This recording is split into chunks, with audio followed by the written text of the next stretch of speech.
afternoon, numerous showers and thunderstorms. Some thunderstorms may be severe. Highs in the mid-90s in the downtown areas, and around 90 in the suburbs.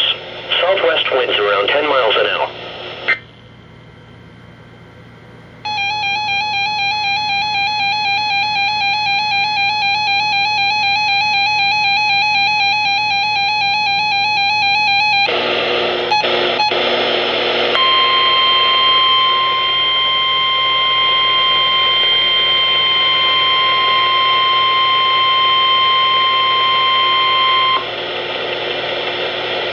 National Weather Service has issued severe thunderstorm watch number 373, effective until 10 o'clock p.m. This watch includes the following county, District of Columbia, and the following counties in Maryland, Anne Arundel, Baltimore, Calvert, Carroll, Frederick, Hartford, Howard Kent, Montgomery, Prince George's, Queen Anne's and Humboldt, and the Maryland Independent City of Baltimore, and the following, Chesapeake Bay north of Pools Island, Maryland, Chesapeake Bay from Pools Island to Sandy Point, Maryland, Chesapeake Bay from Sandy Point to North Beach, Maryland, and Chesapeake Bay from North Beach to Drum Point, Maryland.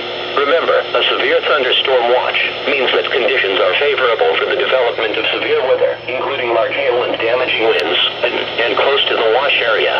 While severe weather may not be imminent, persons should remain alert for rapidly changing weather conditions and listen for later statements and possible warnings. Stay tuned to NOAA Weather Radio, commercial radio and television outlets, or internet sources for the latest severe weather information.